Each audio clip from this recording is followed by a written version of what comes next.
Now before we start, let's just wind the clock back a little bit. The day is the 31st of December 1998 and Tata Motors has just launched India's first indigenously developed vehicle or hatchback, the Indica. Now most of you might not think much of the Indica, but with over 1 million units sold both in India and globally, it is definitely a very integral and important part of India's automotive culture. And now today, we're going to drive a brand new car from Tata Motors.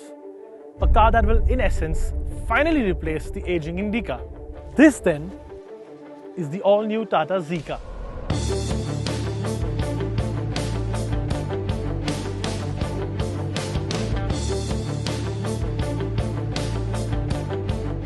The Zeekr really is one of the best looking hatchbacks we have seen in a long time, with a really good balance between a conventional design like the Alto and a tall boy design like the WagonR.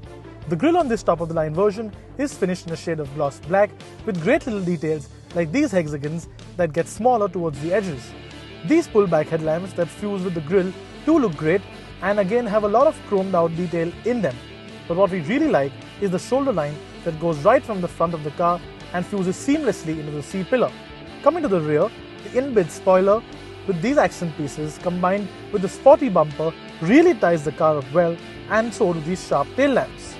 One of the more subtle features on the car is the way Tata has stanced the Zeekr, especially around the rear wheels, so as not to leave any excessive gaps between the tires and the bodywork, which of course makes the car look a lot lower and more planted.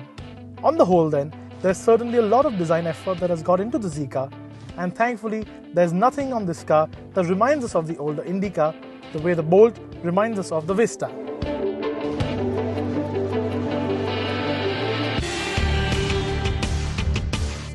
Step into the Zeekr and you're immediately greeted with an interior that's as modern looking and as current as anything else in the market today.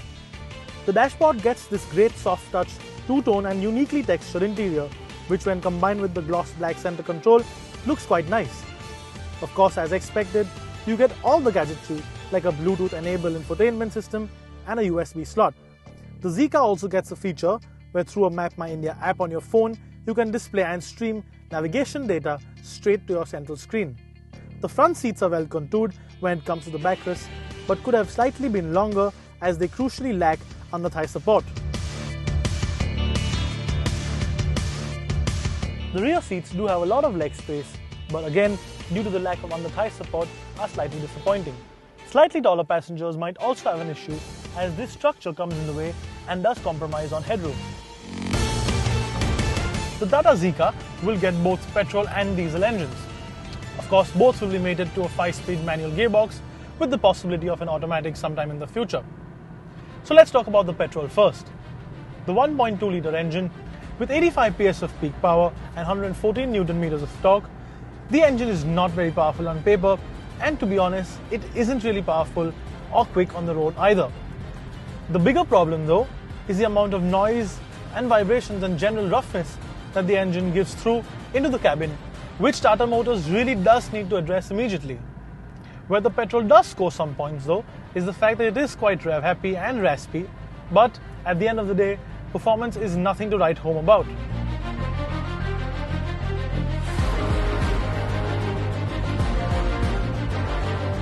So what about the diesel, the one most of you will eventually end up buying? Well, the diesel is a brand new engine, a 1-litre, 3-cylinder motor, turbocharged of course, that makes a very modest 70 PS of power and 140 Nm of torque. Now, the trick with this engine, as with most other turbocharged diesel engines, is to keep it in the right gear at the right time with the right rev range. Do that and you will be rewarded with great drivability and of course great fuel economy. That said, it does suffer from turbo lag a little bit, especially if you're in a higher gear and at lower speeds, and if you do intend to overtake somebody while doing that, it might be a little cumbersome to do so. Of course, most customers of the Zeekr will not really care about power and more about fuel economy, and if you drive it sedately, we promise you it will give you quite a lot. Now on the NVH front, this diesel engine is inherently noisy, as with most other diesel engines in its range, but as compared to its peers, it is pretty livable.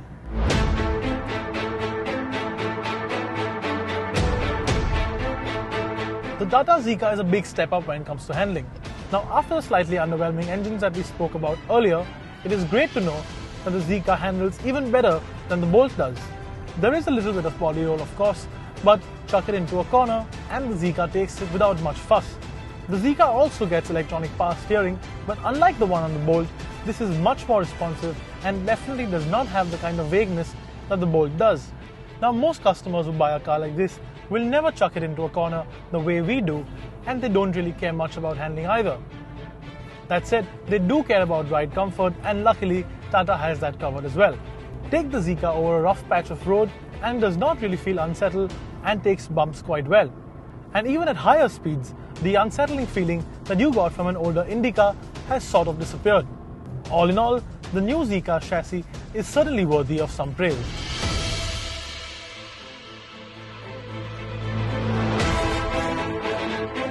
The Zeekr is a genuinely good product from Tata Motors, not because it looks this great, handles well or has a good interior, but because it gives customers a brand new perspective into the Tata brand.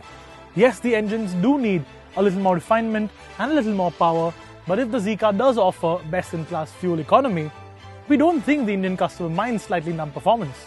So, would we recommend one? Well, with the Zest last year, Tata set a benchmark, which they broke with the Bolt. And this takes the game much higher, both in terms of quality and in terms of an overall package. So let's just say, if Tata does want to resurrect the line more car per car, this would probably be the best car to do it with.